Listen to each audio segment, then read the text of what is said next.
Stanford University. Okay. All right, so I figured I have to start with a review because I do understand it's been 2 quarters since you last had lectures from me on quantum mechanics. On the other hand, I can't spend the whole quarter doing that.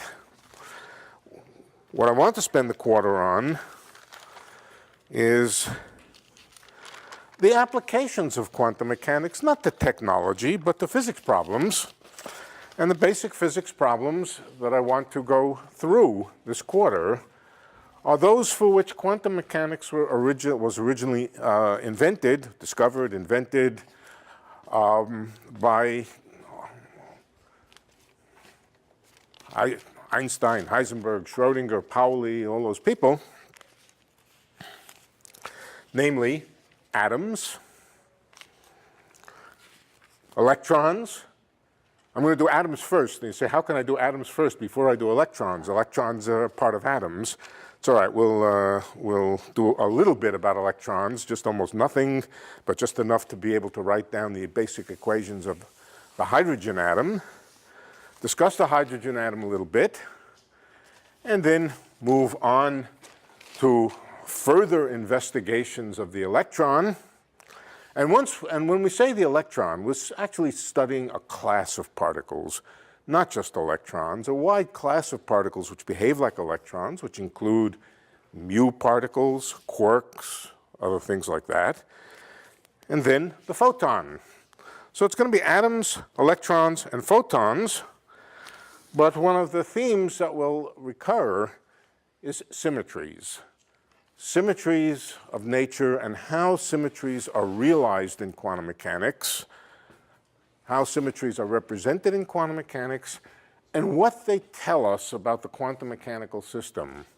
Symmetries in quantum mechanics are an extremely powerful tool, which I'm going to tell you what a symmetry is. If you don't know what a symmetry is, it's okay at the moment. But let's begin with a very, very lightning review of the last quarter of quantum mechanics.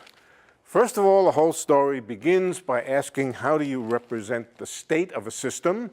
We could go back a step and ask, what is a system? But I'll assume you know what a system is. And how do you represent the states of a system? In classical mechanics, the states of a system are represented as points in phase space. In quantum mechanics, they're represented by state vectors. The idea of a vector is not a vector like a pointer in space pointing in a certain direction in space. It's an abstract notion. You can add vectors. You can multiply them by constants. And the mathematical structure of a state vector is a mathematical vector in a vector space. The vector space is not 3-dimensional, except in special cases. It could be any dimensional. So we represent states by state vectors, and the symbol for a state vector is Dirac's Ket symbol, Ket, K-E-T, which is the latter half of the term bracket, like bracket or bracket. Every state can be either represented by a Ket vector or by a corresponding bra vector. Together, we often put them together to form a bracket or a bracket. The bra vectors are in one-to-one correspondence with the Ket vectors, and you should really think of them roughly as being the complex conjugates, in the same sense as complex conjugates of complex numbers. Complex numbers are ubiquitous in quantum mechanics, and so are complex vectors. So state vectors are represented by, or states are represented by state vectors. The state vectors, well, we could say a little bit more, but if I were to say the whole thing, of course, we would then go through the entire quarter, so I won't. In addition, there are observables, things that you measure. Measurables or observables. In classical mechanics, there are also observables. They're the things you measure. But we don't spend a lot of time talking about their mathematical structure. We just assume you know what I'm talking about when I say position of a particle is measurable, or momentum of a particle, or the energy of a particle, or whatever. In quantum mechanics, we have to be very precise what we mean by an observable. And observables are represented by linear Hermitian operators. I'll label them with, what are these? Let's see. These are Greek letters. What kind of letters are those? English? Roman? Latin? I don't know. By Latin, It's capital alpha. yeah, it's true. It's capital alpha. Okay, but Latin letters are representing observables, and they are Hermitian operators that act on the vectors. Hermitian, for our purposes, translates or is the quantum mechanical equivalent of real. Real as in real or complex or imaginary. They are the real operators, which are equal to their own Hermitian conjugate. Every such operator in the space of states is called an observable, and presumably there is really a way to observe it. The eigenvalues and eigenvectors of these Hermitian operators play a special role. So let me just remind you, what is an eigenvalue and an eigenvector? If you have a Hermitian operator, you can search for vectors. Let's label the vector. Let's label it little a, or better yet, alpha, since we want to label it with a Greek index. Let's label it with an alpha, and A, being an operator, can act on alpha, and alpha is an eigenvector of A if the action of A is just to multiply the vector alpha by a number. In this case, I'll use a redundant notation, the same notation for the eigenvalue and the eigenvector. And this says that the eigenvalue, the eigenvector alpha, is an eigenvector of A with eigenvalue alpha. And the significance of that equation is that, first of all, the set of eigenvalues of an operator or of an observable are the set of possible results of measurement. If you have a quantity which, when you measure it, can take on the value 1, 3, and 7, then the eigenvalues of that operator are 1, 3, and 7, and so forth. The eigenvectors are the state vectors of the system for which, if you make a measurement, the answer is definite, not statistical, determined, deterministic, and the answer to the measurement is alpha. Okay, so I assume you all remember this. I'm doing this mostly to just refresh your memory. Okay. Now, the particular systems we're going to be discussing mostly in this quarter are systems of particles. Particles are largely characterized by saying they're things which have a location in space, an ordinary location in space. For example, if space is one-dimensional, then a particle is a thing which has a coordinate x. It's located somewhere as an x. If space is three-dimensional, then particles move around. They have x, y, and z, and so forth. Let's write formulas for the case of one dimension, but I'll tell you what to do for 3 dimensions in a moment. Okay. Oh, sorry, let's come back. One point that I need to emphasize. For every bra and every ket, let's call the bra, let's call it phi. It is not necessarily the particular bra that goes together with psi, with the ket psi. For every pair like that, there is an inner product. There is a number. That number is in general a complex number, and it is represented as the inner product, and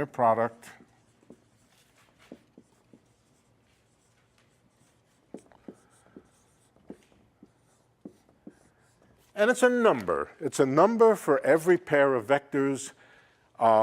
It represents a kind of product of the two vectors.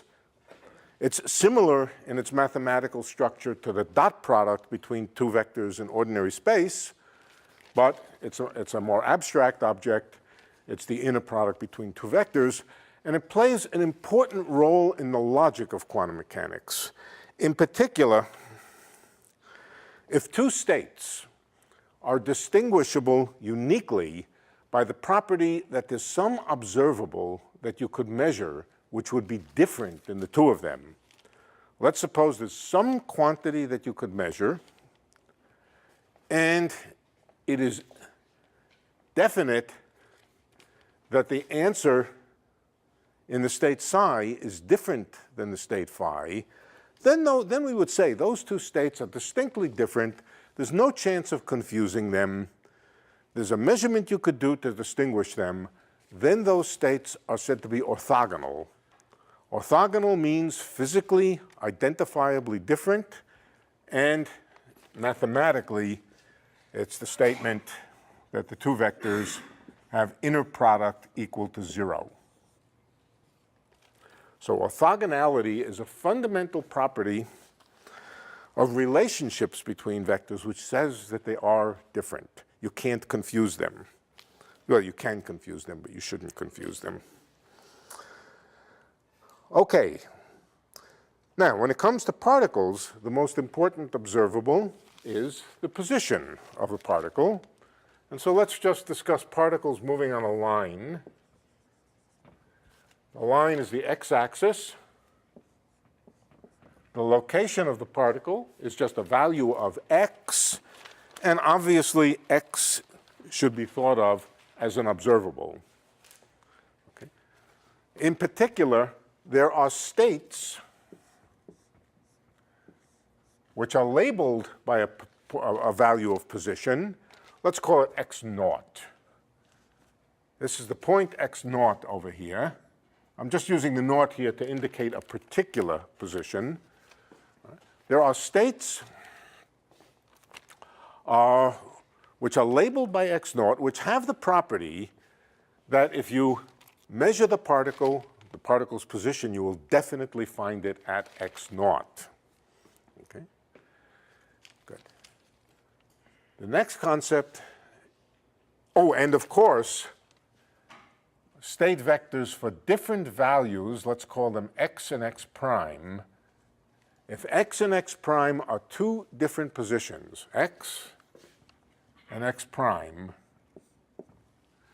then clearly those two states are distinguishable operationally, and by measurement they're distinguishable, so these two states are orthogonal. Now, take any state whatever of this particle, call it psi. Its inner product with the state representing the particle at x is called the wave function.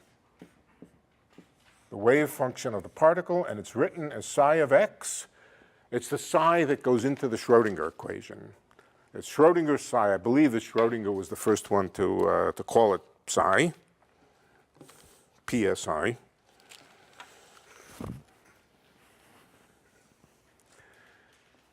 And the meaning of the wave function is closely related to, but not the same, as the probability that the particle is at position x. Psi of x is an arbitrary function. Well, it's not completely arbitrary, but let's say it's some function. What does it represent, psi of x? Psi of x is closely related to the probability to find the particle at position x, but it's not quite that. The probability itself, let's call it p of x,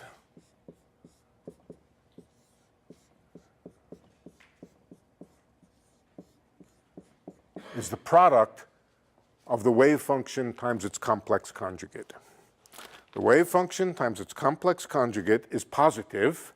Any number, any complex number times its own conjugate is always positive. Probabilities are always positive. Psi of x's are generally complex numbers. They can be positive, they can be negative, they can be imaginary, they can be whatever you like. So it would not make sense to say that psi is a probability, but it does make sense to say psi times psi star is a probability. Good, all right, that's the most important property of a particle, that it has a position. It has eigenvectors which represent particles of known position. And we can construct, of course, a position operator. A position operator just multiplies psi of x by x itself, by x. All right, so that's the idea of position. The other important observable for a particle, there are many, of course, there are many observables for a particle, but the other particularly important one is called the what? The momentum. The momentum. In classical mechanics and in quantum mechanics, positions and momenta come together. Oh, before we do that, I should discuss the issue of a particle moving not just in one dimension. What happens if a particle is moving in 3 dimensions? In other words, like a real particle. Then it has 3 observable positions, the 3 components of its position, namely x, y, and z, if you like. But since you can rotate axes, you can just think of the position as a point in 3-dimensional space. In that case, we would just think of x here as a point in 3-dimensional space. We could fill it out. We could fill out the equations by saying there are states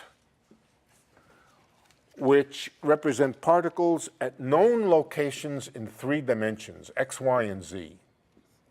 This represents a particle located at a point in 3-dimensional space, over here, x, y, and z, and the rules would be similar, very similar.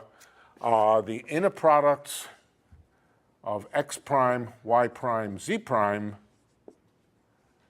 that would be 0 if there's any mismatch, not if x is not equal to x prime and y is not equal to y, but if the entire point x, y, z is not the same as the point x prime, y prime, z prime, then these are observably different positions for a particle, and the states are orthogonal to each other. I'm going to suppress the y and z, but keep in mind that the position of a particle depends on the dimensionality of the space that we're talking about, and in the real world, space is 3-dimensional. Okay, for each component of position, there is also a component of momentum. In classical physics, for non-relativistic classical physics, the momentum is just the mass times that component of the velocity. In quantum mechanics, the momentum is also observable and is also represented by an operator, by a Hermitian operator.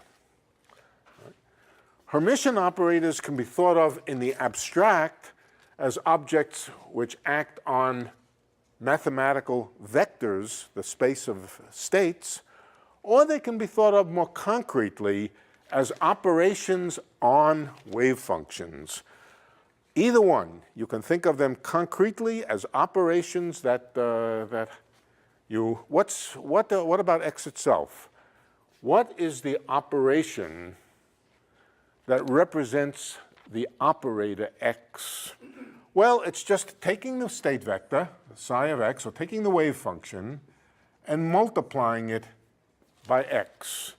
If psi of x is a function representing the probability amplitude, psi of x is called the probability amplitude, or the wave function of a particle, then if you want to apply the operator representing position to psi of x, you just multiply psi of x by x. That's all. The eigenvectors of x are the wave functions which are highly peaked, very, very narrow Dirac delta functions. All right, in the same way, the momentum operator, now I'm not going to explain this in detail. For this, you go back to the lecture notes or to the lectures themselves. What lecture was it that we talked about? Several of them, but I think around 8. Around 8? Yeah. Eight was. That's right. I remember with great grief, lecture 8. Right. Okay. So the momentum of a particle is represented by an operator called P, and P also does something to psi of x. What it does to psi of x is it differentiates it. It differentiates it with respect to x, but not quite. The real thing is that it multiplies it by minus I, the complex number I. There's a factor of Planck's constant, h bar, and then it differentiates psi, d by dx, psi of x. That is the operator that acts on wave functions that represents the observable momentum. Everybody remember this? Yeah, we went through it. Okay, now, what about the eigenvectors of momentum? The eigenvectors of position are Dirac delta functions. They are functions which are zero everywheres except at the eigenvalue position. In other words, the eigenvector representing a particle known to be at x naught is a function which is zero everywheres except at x naught, where it's very high and very narrow. Let's not worry about its precise mathematical definition. It's called a Dirac delta function. And it's not too hard to believe that if the wave function of a particle is so concentrated at a particular point that the probability for finding it is zero everywhere except at that point. That, of course, makes sense. Now, what are the states for which the momentum is certain? In other words, what wave functions correspond to particles with definite momentum? And those are gotten by solving the eigenvalue equation. The eigenvalue equation is that P, whatever it is, in fact, we know what it is. Well, let's write the formal. Let's write the abstract equation first. That P on psi is equal to little p naught times psi, the eigenvalue being little p naught. Little p naught is the value of momentum that this particle has, and in this particular state, the momentum of the particle is known to be p naught. This equation translates, just replacing p by minus I h bar d by dx, minus I h bar d psi by dx is equal to p naught, the number, a numerical number, times psi of x. Psi is a function of x, psi of x. And this is easy to solve. This is one of these equations which says that the derivative of something is proportional to that same thing. Derivative of psi, apart from a numerical number, the numerical number we could get rid of the I h bar on this side, it would reappear on this side. This is the equation of the type that represents an exponential. The derivative of something is proportional to the something itself, and the solution of it is e to the I p naught x divided by Planck's constant. Now, I often get very tired of writing Planck's constant, and I often just set it equal to 1. We'll sometimes do that. In fact, I'll try to track it for the time being, but later on I may just drop it. And I think by the time I do drop it, I will have done it enough times that you'll know where the right place where it goes. Question? Yeah. In the two equations you just wrote there, the upper one with the cats, that would say that those are, or not say eigenvector of the Yeah, moment. that says that eigenvector, that psi is an eigenvector of p with eigenvalue p naught. But the one below holds for any wave function, right? You think any wave function is e to the I px? No, but the equation before it. Here? Same holds for any wave function. No, most wave functions don't satisfy this equation. No. In fact, it's true for basically this wave function. Okay. Now, you'll notice, of course, that there's a huge difference between the eigenvectors of position, which are these narrow little spiky functions, and the eigenvectors of momentum. In particular, let's take the probability that's associated with e to the I p naught x. That's multiply it by its own complex conjugate. What happens if you multiply this by its own complex conjugate? You get 1. E to the I something times e to the minus I something is just plain 1. So this wave function, the one which represents a particle with a definite momentum, its probability distribution is smeared out over the entire line. By complete contrast, the eigenvector of a particle located at a definite position is highly concentrated, infinitely narrow. And this, of course, is a manifestation of the uncertainty principle.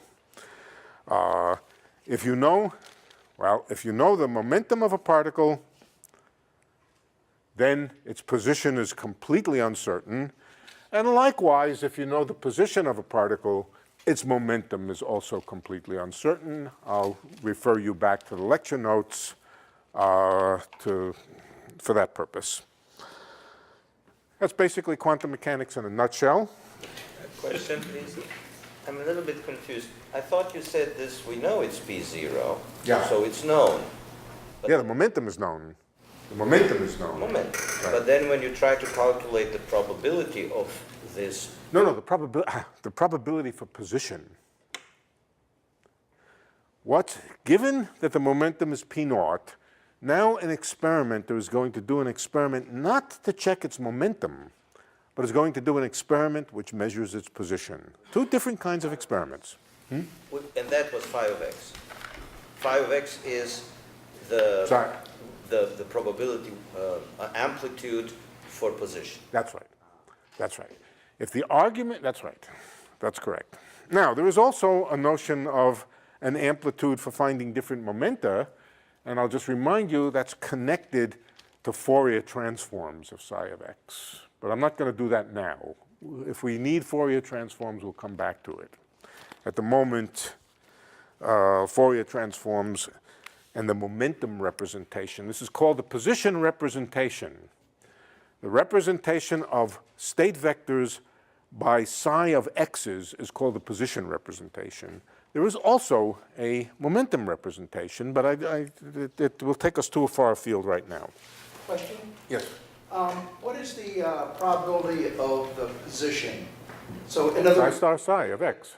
if the psi function, the wave function is the Dirac delta function, and what is it when you multiply that, when you get its probability, what does that look like?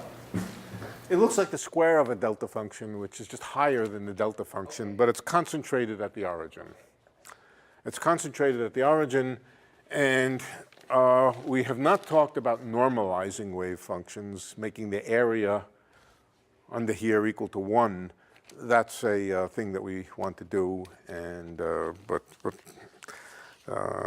as I said, I hesitate to go into any given thing too deeply because we'll wind up doing the whole class again. Yeah.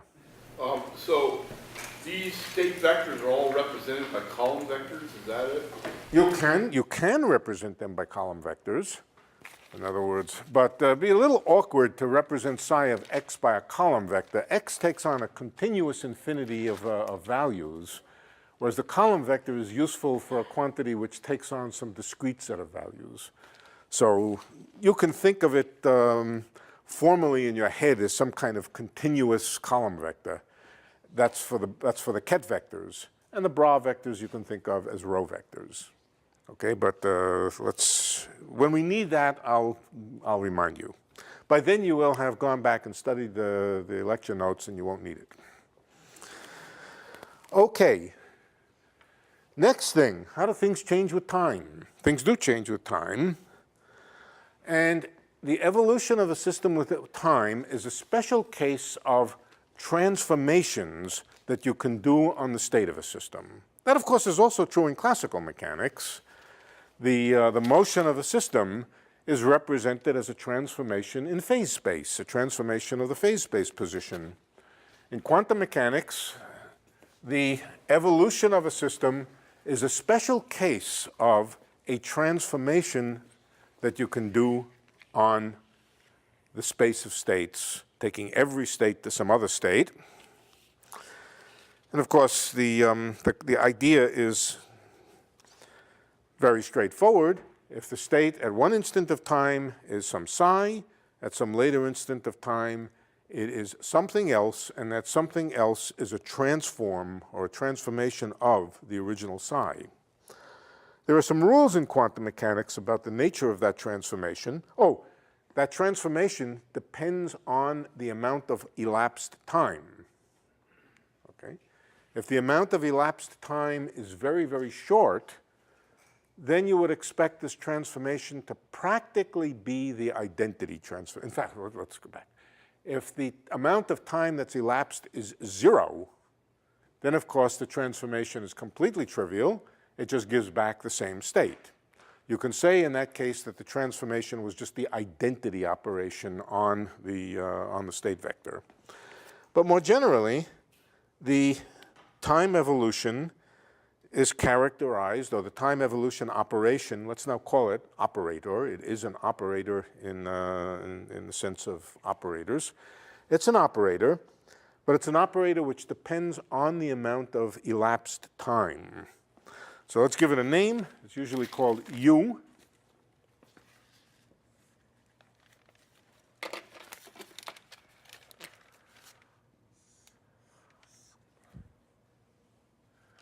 U stands for unitary, but we'll come back in a moment for what unitary means. And it's parameterized by an amount of elapsed time.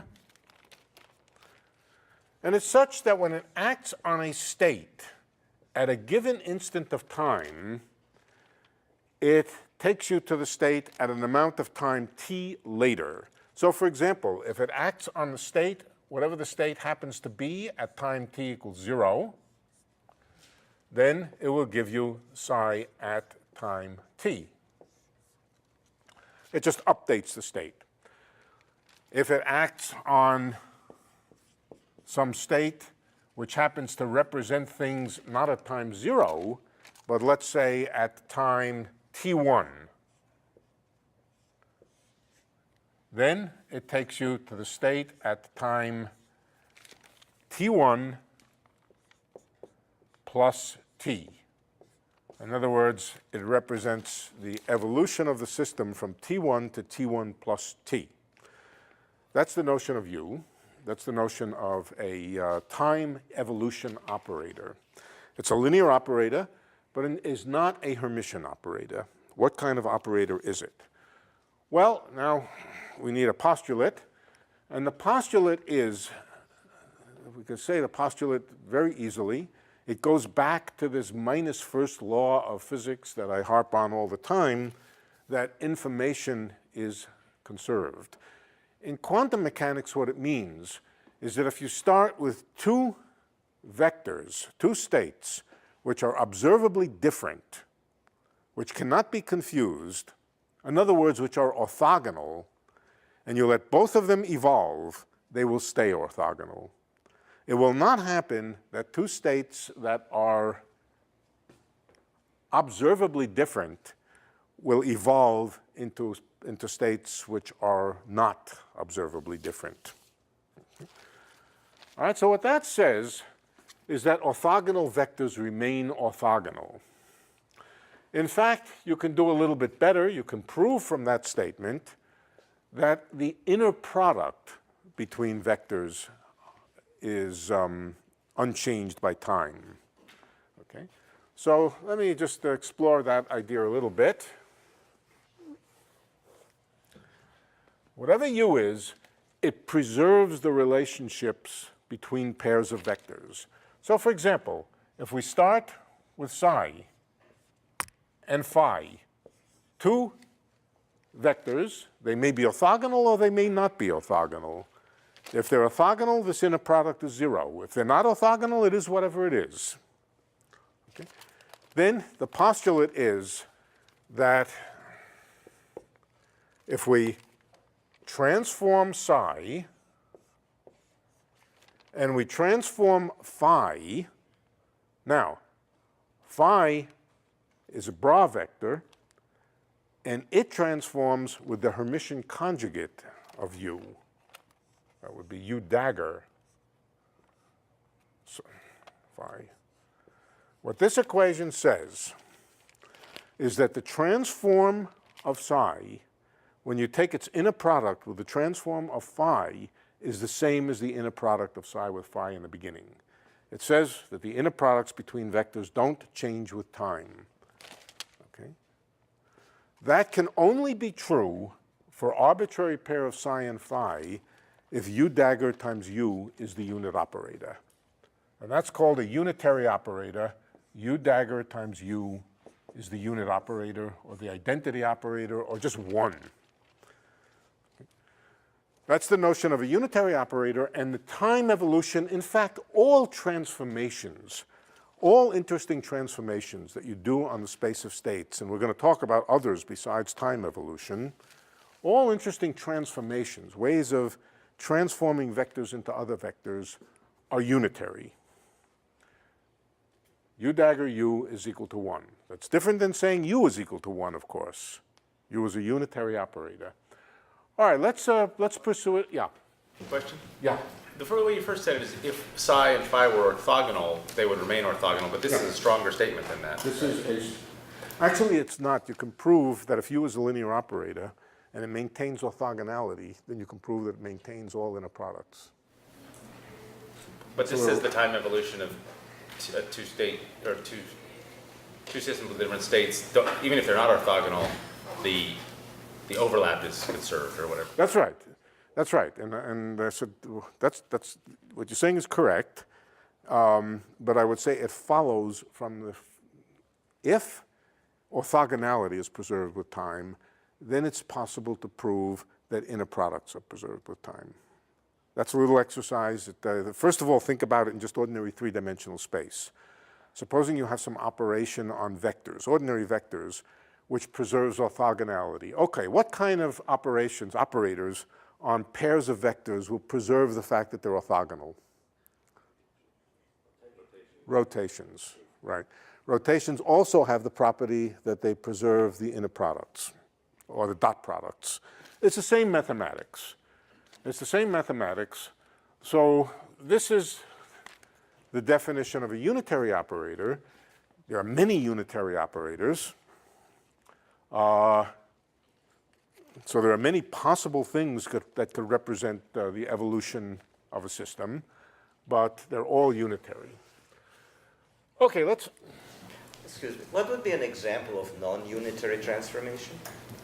Oh, Hermitian operators are usually not unitary, except that the momentum is not a unitary operator. The position is not a unitary operator. Okay, unitary operators are operators whose eigenvalues are phases. Everybody know what a phase means? An e to the I times a real number, a point on the unit circle. A phase represents, on the complex plane, a point on the unit circle. 1 is a point on the unit circle. I is a point on the unit circle. -1 and -I, 1 over the square root of 2 times 1 plus I is a phase. The unitary operators are the analogs for operators of phases. Their eigenvalues are all phases. So if I have a unitary operator and I look at its eigenvalues, they will be points sprinkled around on the unit circle. That's why they're called unitary, because in some sense their length or the magnitude of their eigenvalues is unit. Okay, now let's see what more we can learn about U from making some reasonable assumptions. The first reasonable assumption is that if t is equal to 0, then U is just equal to 1. All it says is that if you don't allow any time to elapse the vector just comes back to itself, and u is equal to the unit operator. So u of 0 is equal to I, the identity operator, the operator whose matrix representation is just 1 along the diagonals. It's just the operator which does nothing, it just takes the thing back to itself. Now, is u unitary? Sure it is. The Hermitian conjugate of u is the Hermitian conjugate of the identity operator, which is just the identity operator itself. And identity times identity is just identity. So yes, 1 is 1, or the unit operator is unitary. And it's the time evolution when no evolution happens. Okay, what about evolution by a very, very small amount of time? Okay, so let's, instead of writing u of 0, let's write u of epsilon. Take u of epsilon, it is not 1, so something happens over time evolution, but it is close to 1. It's close to 1. That, of course, is an assumption. That's the assumption that systems evolve continuously, that they don't make radical jumps over very, very short periods of time. And it is an assumption. It's an assumption, ultimately, which is justified by experiment. All right? So that says that u of a small time epsilon, if we were to expand it in small epsilon, would be 1 plus something proportional to epsilon times an operator which is a finite operator. The smallness of epsilon is represented by epsilon here, times something which I'll temporarily call h, but it's a wrong identification. In a minute we're going to change it. Okay. Let me not call it h. What's another letter? Give me another letter, quick, quick. F, G. No. G. G. F, G, H. Yeah, G, good. All right, so u is of this form. There's nothing wrong with this. This is a correct thing. The only question is, what do we know about G? So let's write down u conjugate, Hermitian conjugate of epsilon. That's equal to 1 plus epsilon times G conjugate, the Hermitian conjugate of G. And now let's multiply these together and insist that the answer to leading order in epsilon is just 1. Okay, so that will say that 1 plus epsilon G dagger times 1 plus epsilon G is equal to 1. Looks a little queer. 1 times 1 is 1. So what's left over? What's left over is epsilon times G dagger plus G, and that must be 0. To order epsilon, working to order epsilon, the condition that u is unitary is the condition that G plus its own Hermitian conjugate is equal to 0. In other words, getting rid of the epsilon, that the conjugate of G is equal to minus G itself. Operators with this peculiar property, do you know numbers that have that property? You know any number that has the property that it's minus its own complex conjugate? It is true, but there's a wider class of them. Pure imaginary things. So this is the analog of G being pure imaginary. If we multiply it by I, it becomes Hermitian. This is called anti-Hermitian. Hermitian is when G dagger equals G. Did we write that someplace? Yeah. A equals A dagger is unobservable. G dagger equals minus G. We can fix that very simply. Just define G dagger to be, now do I want plus or minus? I always forget.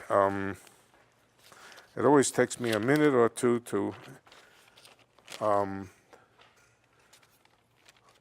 want to write 1 plus I epsilon h. But I think the right answer is minus. That's a, whether you put a plus sign or a minus sign here is a convention, complete convention. It defines H. This one becomes 1 plus I epsilon H, H dagger. And the condition just becomes that H equals H dagger. In other words, if I put a minus I epsilon H, no, plus I epsilon H dagger, minus I epsilon H, then the condition that U is unitary is just the condition that H is Hermitian. In other words, that H is an observable. Yeah. What assumption are we making that allows us to ignore the epsilon squared term? We're just working to order epsilon. We could work to order epsilon squared, but then we would have to be consistent about it and put an epsilon squared term in here. The epsilon squared term that we would want to put in here would be minus epsilon squared over 2 times H squared. And, but we consistently work to 1 power in epsilon and assume that epsilon is small enough that we can ignore epsilon squared. We can do that consistently. We've done it over and over and over. But then you're perfectly right. We do have to come back and check that the formulas make sense to higher order, and they do. I'll discuss that a little bit. But working systematically to order epsilon and dropping anything of higher order in epsilon. I just wondered if we were following the details of it, we'd have to say that H is approximately Hermitian or something like that. Yes. No, well, okay. With this definition, you would say H is approximately Hermitian, but notice that epsilon factors out of both sides of this equation. So once it's factored out, it just says that H. No, I think the thing which is approximate is this relationship here. Yeah. And I'll come back and tell you what to do if it. All right. I'll tell you the right formula in a little while at some point. Okay, so what do we learn? We learn that the unitary time evolution, which contains a U of t, also is specified in terms of a certain observable that I've called H. H stands for Hamiltonian. It also stands for Hermitian, but it stands for Hamiltonian. It is the Hamiltonian of quantum mechanics. And so we come to the conclusion that there exists an H, we will call it the Hamiltonian, and it is related to the time evolution for small time intervals by 1 minus I epsilon H. What is the general equation if epsilon is not small? Incidentally, if epsilon is not small, we might want to call it T. We might give up calling it epsilon. Epsilon is usually reserved for a very small quantity. We might try writing U of T, but this wouldn't be right for large times. It wouldn't be large for large times. Let's see if we can improve it a little bit.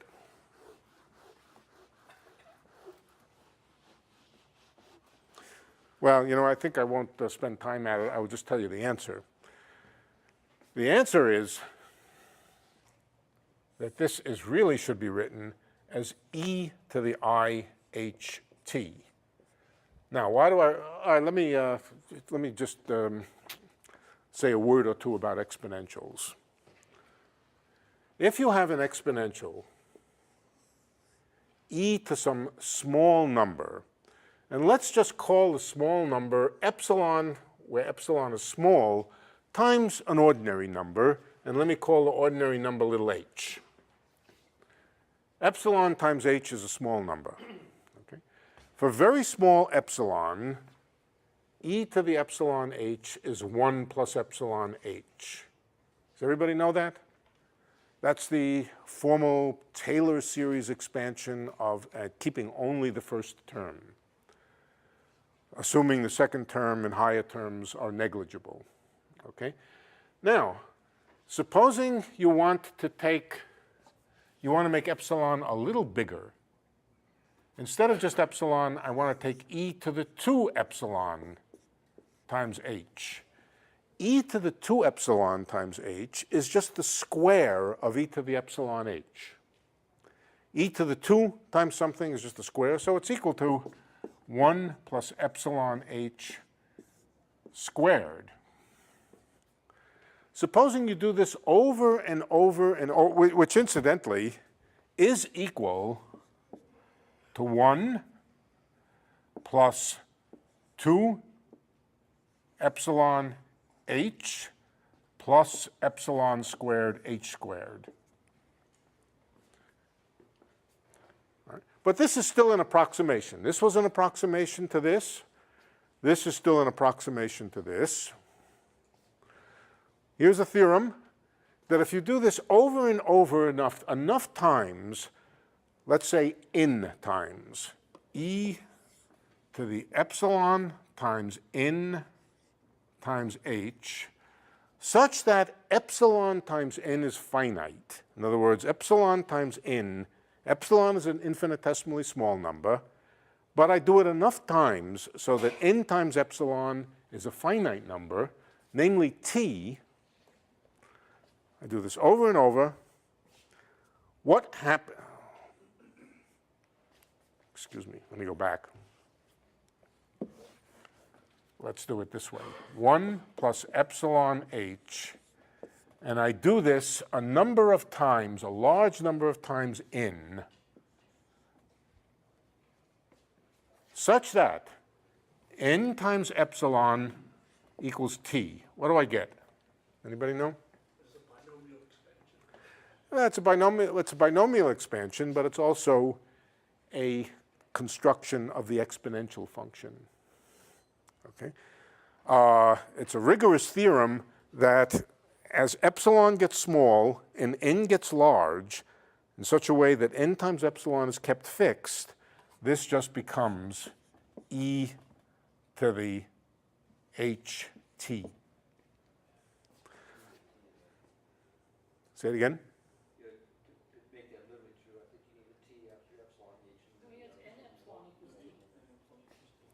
One person talk. I think it's right. I think it's right. Right. And the way you can just understand it is by saying that for small epsilon, 1 plus epsilon h is the same as e to the epsilon h. And if you take it to the nth power, the epsilon just multiplies the n and becomes t. Okay, so I will tell you right now the generalization of this for finite times 1, this should be a minus sign here, 1 minus iht for finite t really becomes e to the minus iht. And this is an important fact, but for small intervals, small epsilon, we can just be consistent and work to order epsilon. We'll find out everything we need to know. Okay, so there's a concept now of a Hamiltonian.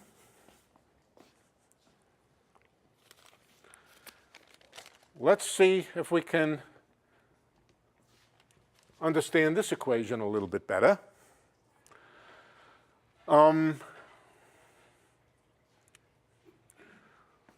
Let's take the wave function psi, or the state vector psi, at a time t plus epsilon.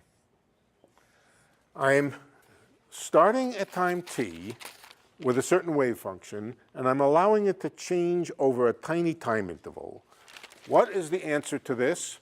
The answer to this is that it is equal to e to the I h epsilon times psi at time t. Well, let's just see what I did. Minus or plus? Sorry, minus here. I said, starting at time t, let's update by a small little time epsilon. The rule is we multiply by u of t. But, sorry, u of epsilon. We're updating by an amount of time epsilon, and that's equivalent to multiplying by e to the minus I h epsilon times psi of t. So this is the rule for going from a time to a neighboring time. But now let's write that out as 1 minus IH epsilon times psi of t. And let's write this side, I'm not going to forget the, okay. Yeah, okay, yeah, let's put them in. And this one here is psi of t plus epsilon. Now let's multiply out. 1 times psi of t is psi of t, but let's take that over to the left-hand side. That'll give us psi of t plus epsilon minus psi of t, just the term coming from 1. The term coming from 1 will give us the difference between psi of t plus epsilon minus psi of t. You see where we're going. We're building a differential equation, right, for psi. Psi of t plus epsilon minus psi of t is just equal to minus IH epsilon psi of t. And finally, divide by epsilon.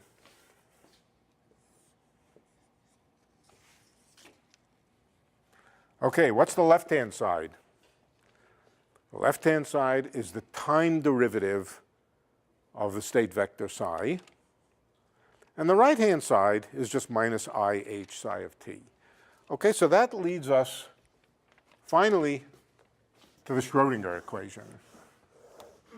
The Schrodinger equation says that d psi by dt, this could be a wave function or it could be the state vector. I will leave the notation a little bit abused. I won't bother writing the ket vector here. It stands for both the equation for the state vector or the equation for the wave function itself. d psi by dt is equal to minus I h psi. If you want to put vectors in, if you want to turn it into an equation for a state vector, you put ket notations there. Otherwise, it's just the equation for a wave function. This is the Schrodinger equation. This is the time-dependent Schrodinger equation. Okay, this is Schrodinger equation, time-dependent, the TDSE, time-dependent Schrodinger equation. And what it tells you is how the state vector changes as a function of time if you are so lucky to know what the Hamiltonian is. Hamiltonian is a Hermitian operator, and you can make all kinds of quantum mechanical systems just to play with by choosing different h's. We did this last quarter. Okay, what about the time-independent Schrodinger equation? The time-independent Schrodinger equation is just the statement that H is a Hermitian operator. It has eigenvalues. It has eigenvectors. Its eigenvalues are the observable values that you would get if you measured H. And what are they called? They have another name. Energy levels. Energy levels. Incidentally, I promised you that I would keep around Planck's constant, and I've already dropped it. It goes over here.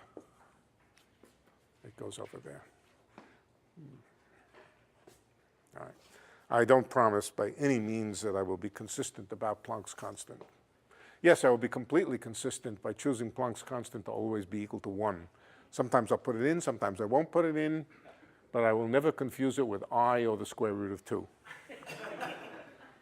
Okay, so that's the time-dependent. The time-independent Schrodinger equation, that's just the eigenvalue equation for the eigenvalues of H. And all it says is that H on an eigenvector of the energy, a state with definite energy, is equal to E times the energy, E being the eigenvalue of H. E being the eigenvalue of H. So this equation here is the equation which tells you how to find the states and the values of energy that go with them that correspond to states of definite energy. You solve this equation, and it gives you a whole bunch of possible eigenvalues and eigenvectors. Those are the eigenvectors and eigenvalues of the energy operator. Okay, and again, we went through this. We did some examples last 2 quarters ago. On the other hand, this equation tells you how the state vector changes with time.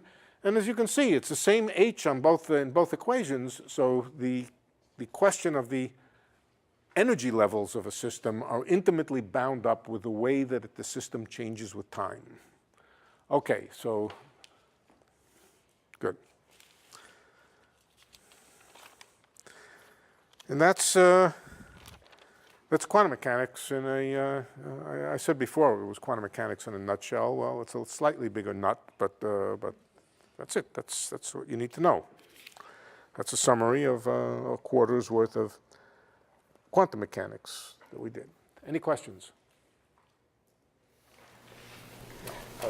Can you, if in the time-dependent equation, This is time independent. Schrodinger equation. if in the time-dependent Schrodinger equation, you replace psi with E, Psi with E? yeah, can you Oh. do, yeah, then you can drop the ket things, right? Then it becomes just a differential equation, because H times E will be just E times E. No, we don't want to drop the ket symbol. Leave the ket symbol there. All right, leave the ket symbol there for the moment. All right. What we can do is we can ask how a eigenvector changes with time. That we can do. So we can plug in here and we can ask how the eigenvector changes with time, and the answer is that the eigenvector will change with time by just multiplying it by I times the energy level. That's what tells us how eigenvectors change with time. Anybody remember the answer, how an eigenvector changes with time? It just gets multiplied by e to the I times the energy times time. Okay, so that we can go through that. We don't need, it's in the notes. Go back to it and check it out. All right, now, the time evolution is one example of transformations that you can do on a system which preserve certain facts about the system, in particular which preserve the inner products between vectors. In other words, which preserve the logical relationships between vectors, preserve the notion of orthogonality, preserve the notion of vectors being the same vectors, and that kind of fact. There are many other kinds of transformations that you may want to do on a system. In particular, among them are symmetry transformations. We will need to talk about symmetry transformations. Now, I will tell you where we're going. One of the most important symmetries of nature that occur over and over and over again in all sorts of contexts, but in particular in the theory of atoms, is rotational symmetry.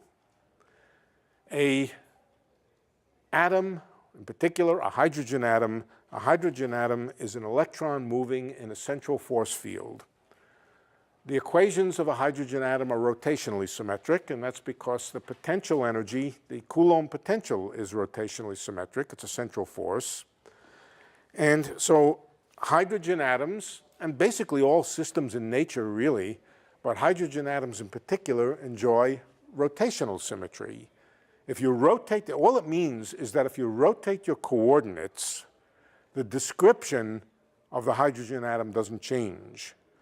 Or another way to say it is if you rotate the hydrogen atom, it's still a hydrogen atom. It may or may not be the same state, but it's still a hydrogen atom described by the same set of equations. So the notion of a symmetry is central in quantum mechanics. It is also in classical mechanics, but it comes up and really hits you over the head in quantum mechanics.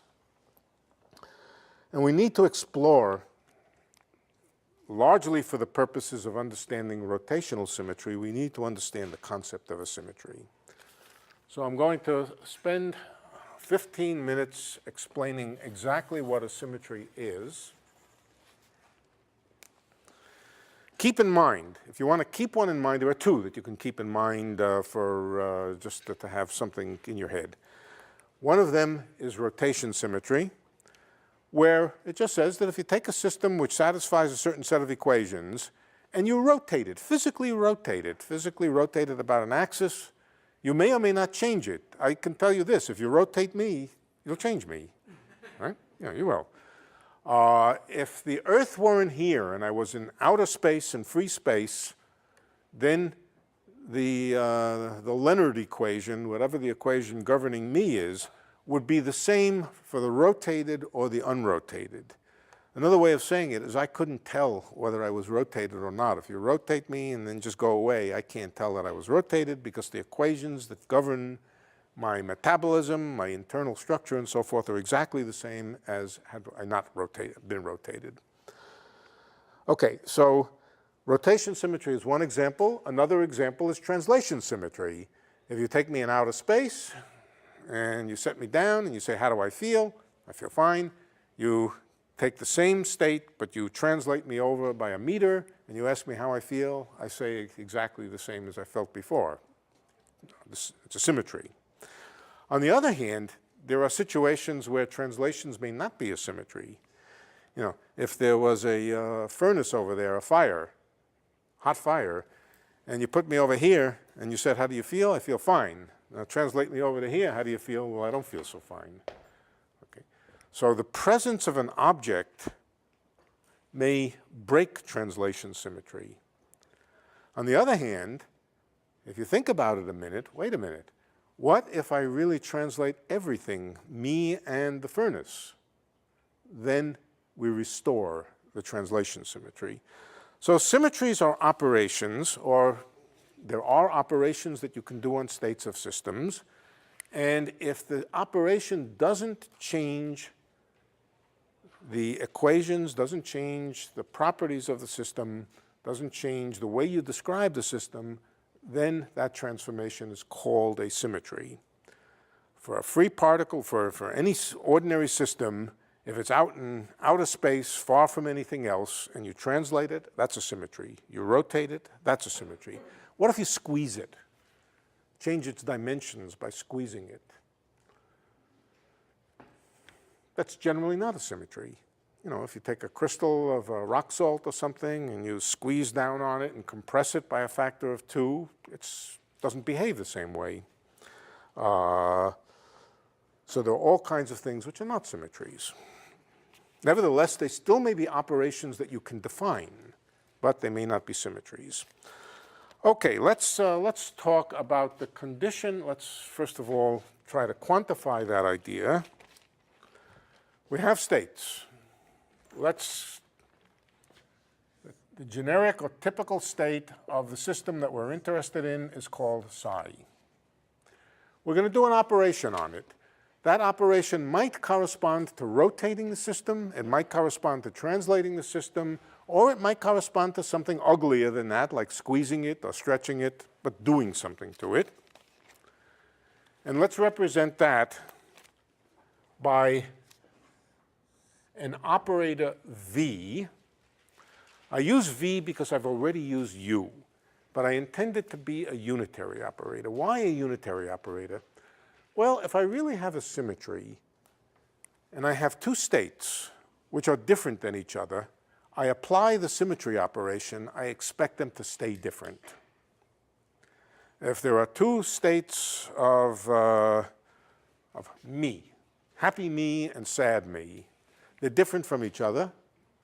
They're observably different. There's an observable that you can measure, the happiness operator, and they're different. If you then rotate the state out in outer space, the distinction should remain. So that means that orthogonal states should remain orthogonal when you do a symmetry operation. And that says that the operator V should be unitary. So V is unitary, and it represents V equals V dagger V equals 1. I don't use U because I'm saving U for the special case of time translation, of evolution. Okay. Now, let's suppose,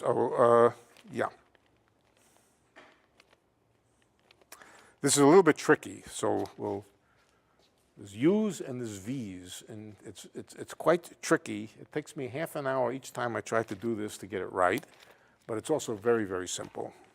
Okay. Let's suppose that a wave function or a state vector, I'll use them interchangeably, let's call it psi1, under time evolution becomes psi2. If I take psi1 and I allow it to evolve with time, let's represent that by putting a little u here. U represents time evolution. V does not. V is something else. And if I take psi1 and allow it to evolve for a certain amount of time, it will become psi2. Okay, so that's under U. Another way to say that over here is that U on psi1 is equal to psi2. That's all. Evolve psi1 for a little bit of time, and you get psi2. Okay. Now let's imagine the transformed version of this. Transformed, it could be by rotation, it could be by translation, by some symmetry operation. What does this equation say for the transformed things? Well, let's call this psi prime. Now there are too many, let's keep in mind exactly what's going on here.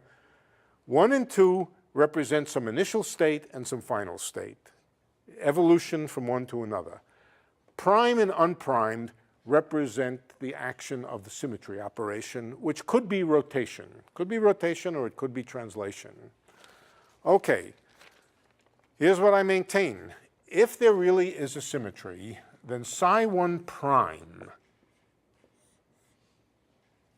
if we were talking about rotations, then psi1 prime is just the rotated state of psi1. Psi1 prime will evolve to the rotated version of psi2.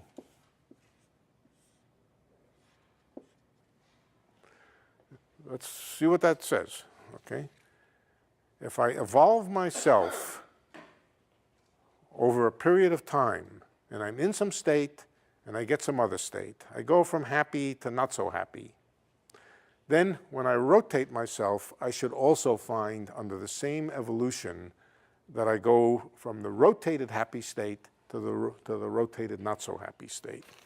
That's what it really means to have a symmetry.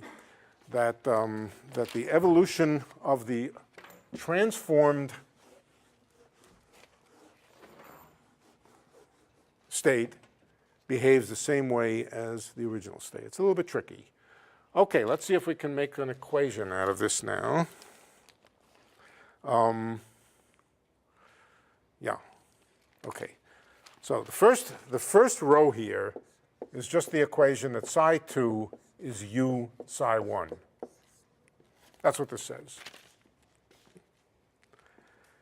The second equation, let's go to the second equation. To go from unprimed to prime, you multiply by v. So the second equation here says that v, it says that, I'm sorry, this always confuses me.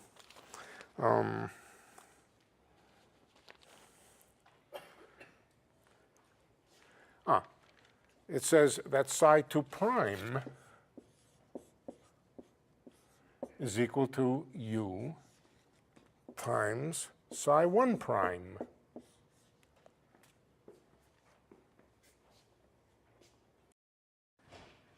To go from 1 to 2 is time evolution. To go from unprimed to prime is v, is the symmetry operation. All right, so psi1 prime is v times psi1. All right. So we have u v times psi 2 is u times psi 1 prime, and psi 1 prime is v times psi 1. Okay? That's the right-hand side. The left-hand side is v on psi 2, but psi 2 is u times psi 1. So after perpetual confusion that it stumps me every time I try to do this on the blackboard, what it says is that if a thing is a symmetry, in other words, if it preserves the way evolution takes place, if it's a transformation which preserves the time relationships between vectors, then it says that v times u must be equal to u times v. This, of course, must be true for every state if it's to be a true symmetry of nature. A true symmetry of nature, rotation symmetry, for example, is not something which only applies if I'm standing vertically upright. It should apply to any particular state of the system. And so if v times u on any psi 1 is equal to u times v on any psi 1, what it says is that symmetries of nature are such, they're operations, they're v's, unitary operators, which commute with the time evolution operator.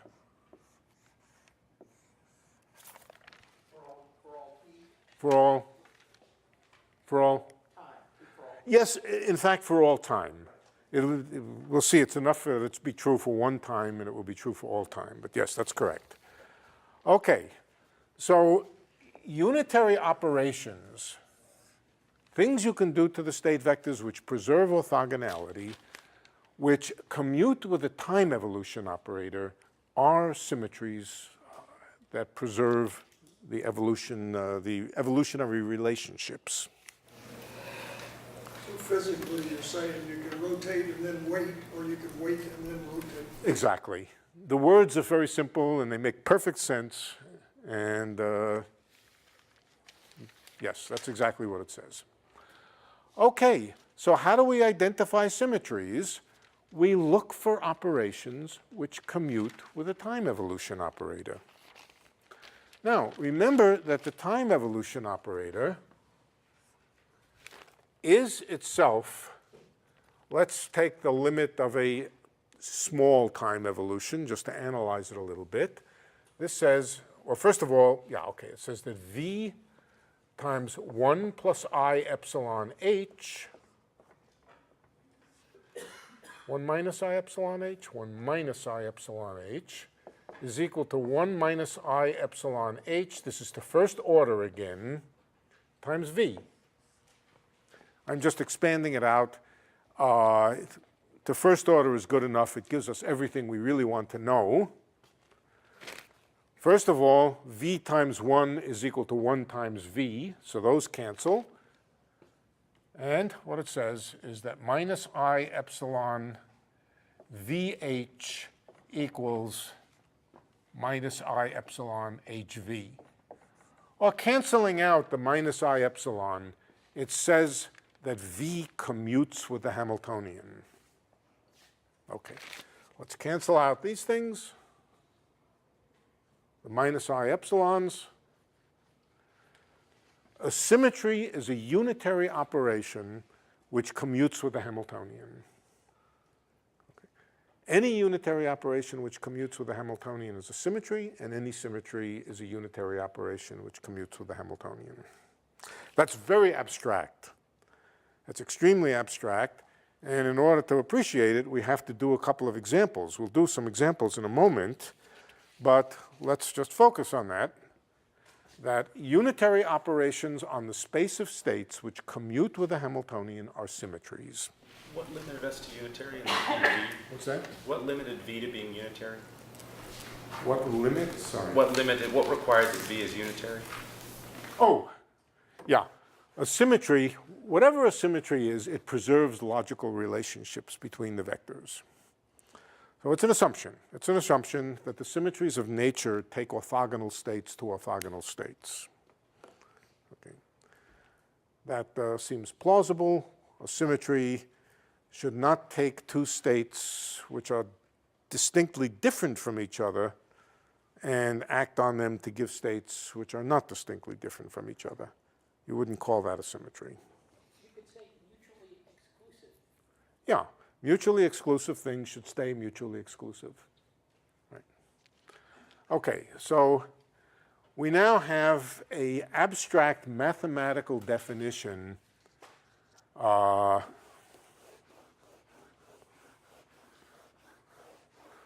any symmetry operator, of any symmetry.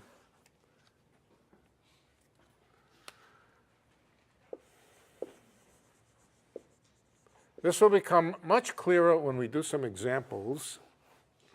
Symmetry, commutator of H with V is equal to 0. That's what it says. Do you remember from 2 quarters ago what the commutator of a thing with the Hamiltonian is? The time derivative of it. Yeah. So what this says is that whatever the operator V is, it's conserved. Conservation of a certain quantity, in this case V, meaning that it commutes with the Hamiltonian, is the same as saying there's a symmetry. You've seen this before in classical mechanics. What's the connection between symmetries and conservation laws called in classical mechanics? It's called Noether's theorem, right? It's much simpler in quantum mechanics. It's much simpler in quantum mechanics. We don't need any fancy Lagrangian or anything else. All we need to know is that time evolution commutes with the symmetry operation itself. And that can be read in 2 different ways. It can say that doing the symmetry operation, well, it says what it says. It can be read 2 different ways, but they both say the same thing.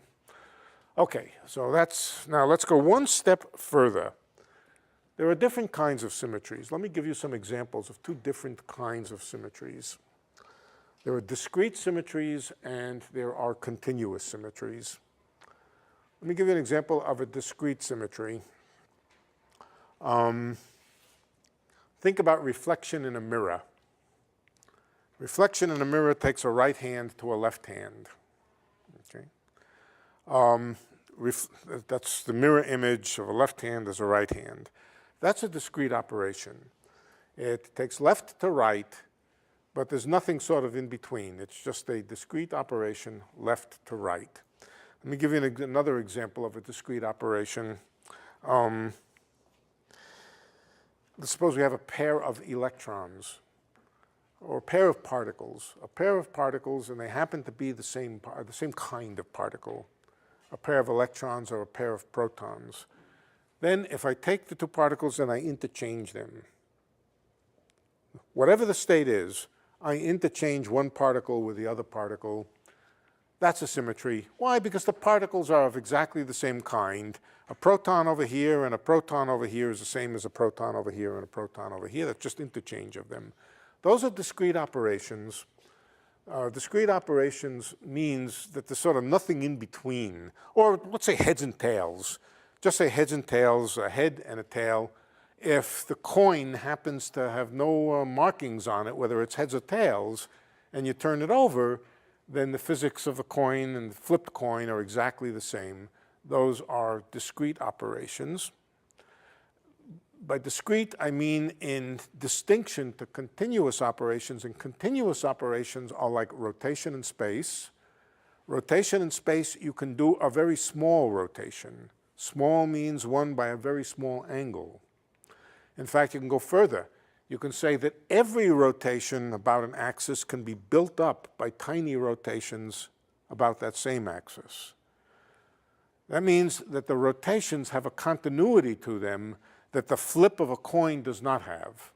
Flip of a coin is either its heads or its tails, and there's nothing in between for classical coins.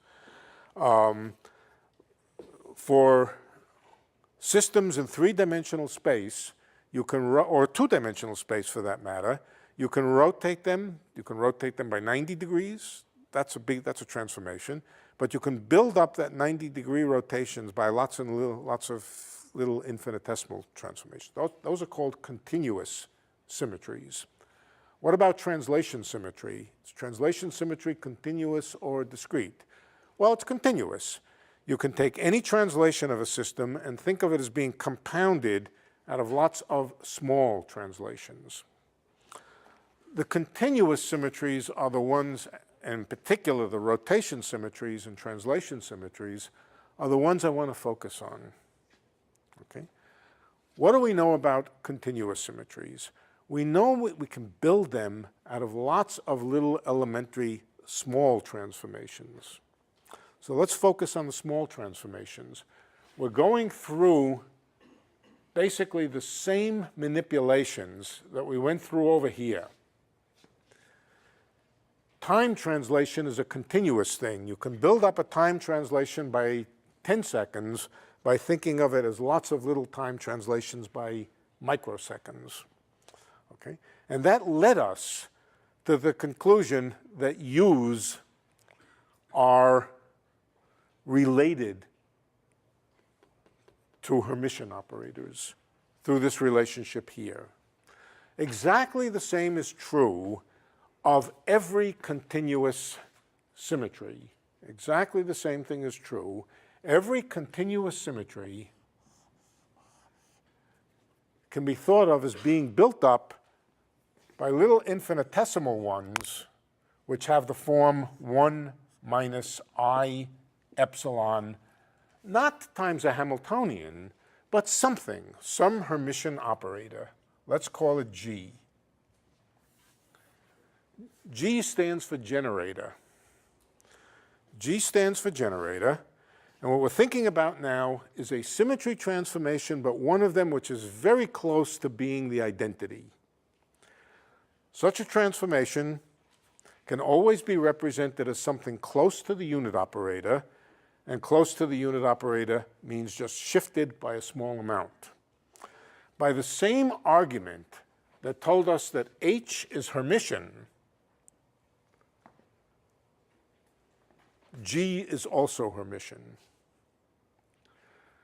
Symmetry operations, which are continuous, can be represented in terms of infinitesimal transformations which are generated by a generator G. And if we plug this into here, and we then write the commutator of H with 1 minus I epsilon G is equal to 0, what does that say? What's the commutator of H with 1? Commutator with anything with 1 is 0. Everything commutes with the operator 0. The I epsilon, that factors out. And what it tells us is that symmetry operations are generated by, this is what it means to be generated by. Generated by means can be built up by lots of little ones. They're generated by things which commute with the Hamiltonian. So if you want to find all of the symmetries of a problem, you start looking around for all the things which commute with the Hamiltonian. There's another feature of things which commute with the Hamiltonian. Do you remember from last quarter? It's true both in, what was that? They're conserved. So conservation and symmetry are closely connected. If you want to find all of the symmetries of a problem, it's equivalent to finding all the things which are conserved. All right, now this was very abstract, and so we need to do an example or two to get the idea. Let's do an example, and let's begin with translation. Translation of a particle from one place to another.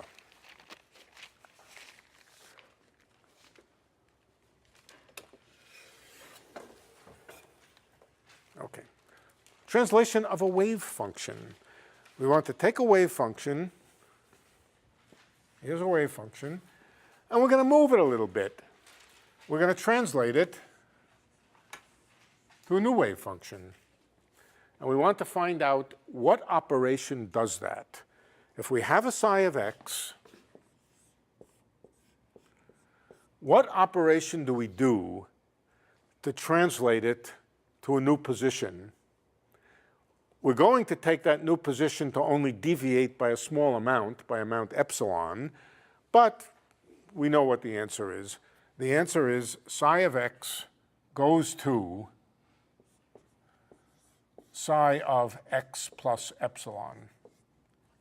Epsilon now could be a large number. We're just translating by a large number, but specifically I want to think about the case of a small translation. Translation by a little bit. Okay? So, psi of x, in other words, we can write that the translated wave function, in fact, we can write it this way. Whatever v is, we haven't figured out what v is yet, but whatever v is, it acts on psi of x to give us psi of x plus epsilon. That's pretty easy. That's what a v is. That's what the v does in this case. It acts on psi of x, and it translates the wave function by amount epsilon. Okay? Now, if epsilon is small, we can also write that this is equal to psi of x plus the derivative of psi with respect to x times epsilon.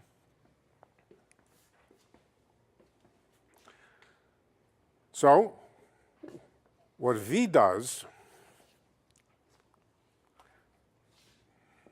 what v on psi does, is it gives back the same psi plus something proportional to the derivative. Okay. That doesn't suggest, it proves that whatever v is it's the unit operator. That's the first term here.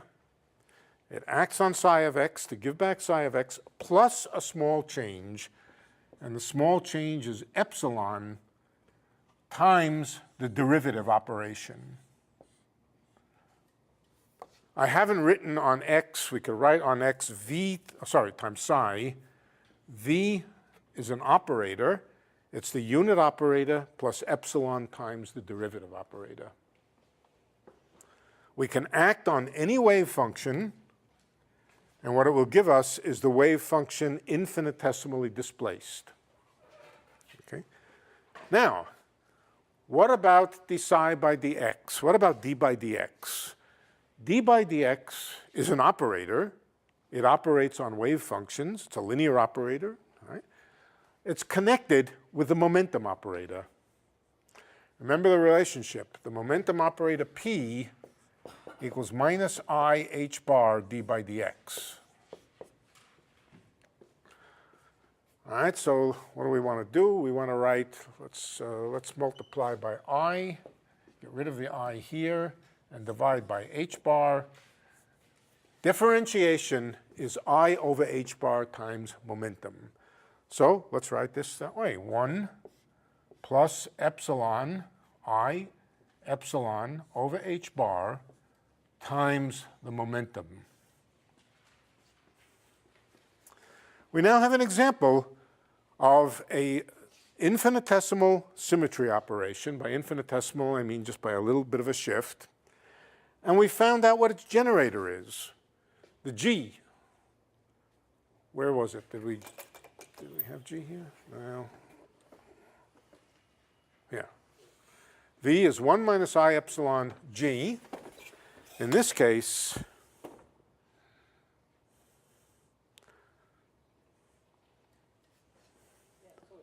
I would have much preferred that I defined things so that this came out to be minus here, but You lost the minus sign up yeah. here. No, up to the Momentum right. definition. Yeah, The momentum definition. yeah. Further Oh. to the right, further to the right. Upper right. Upper right. Yeah, this one, I think that's right. The minus sign. No, that's right. Like by minus R. You think this is wrong? No? It's right, right? So, let's see. So, I substituted. I think I got this right. Wait, sorry, did I? Yeah, that's right. Do you disagree with this? No, I think it's right. All right. Now,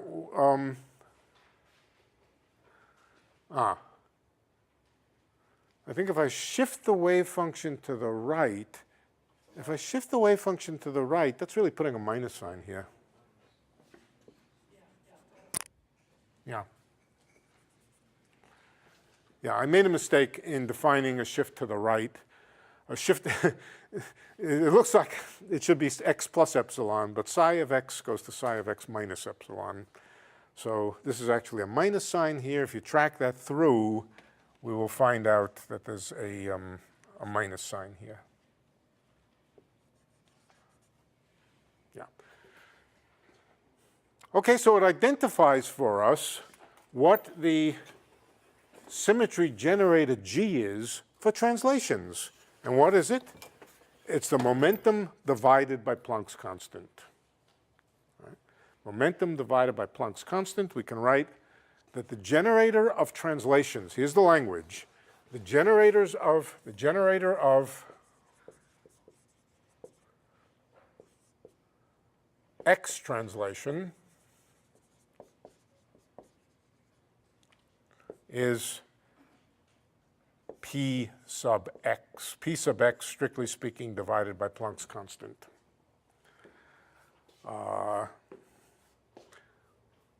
We can drop the Planck's constant. I will drop the Planck's constant. And as a matter of fact, the definition, the official definition, really doesn't have the Planck's constant in it.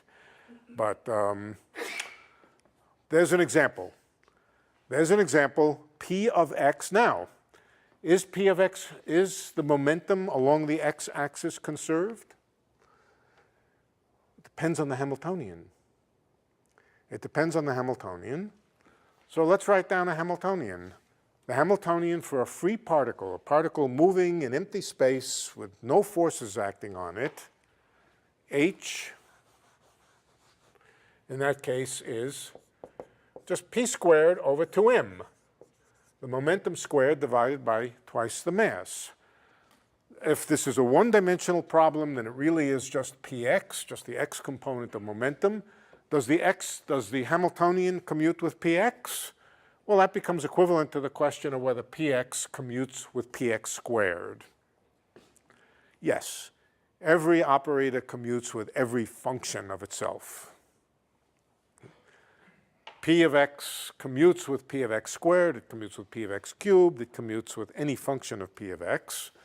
So for a free particle moving along the x-axis, we first of all find that the momentum is conserved. And of course, we also have a translation symmetry. The translation symmetry is just the fact that the free particle will behave the same way wherever you start it. If you start it here and it gets to here, then if you change the starting point, everything will just translate. Okay, so that's an example. P is both a conserved quantity and the generator of translations. What if there are more directions of space? If there are more directions of space, then there are several symmetries. You can translate along the x-axis, you can translate along the y-axis, you can translate along the z-axis. In that case, the Hamiltonian becomes px squared plus py squared over 2m plus pz squared over 2m.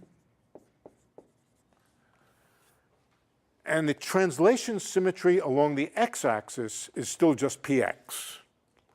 Translation along the y-axis, the generator is py, and so forth. And each of them commutes with the Hamiltonian. So this is an example of the connection between symmetries and conservation laws, which is very simple. The next time, it looks like we're about out of time, the next time we will do rotation symmetry. Rotation symmetry is much more interesting, it's much more involved, and it will bring us to the subject of group theory. There's some group theory here, but the group theory is completely trivial. The next time we will talk about rotations in space. And what's interesting about rotations in space is they don't commute with each other. A rotation about x followed by a rotation by y is not the same as a rotation by y, rotation by x. And that will give us the idea of non-commuting symmetries. Symmetries, collections of symmetries which don't commute with each other, and when we find those, they have power. They have real power to tell us about all kinds of physical properties of a system. Okay, so next time, rotation symmetry. For more, please visit us at stanford.edu.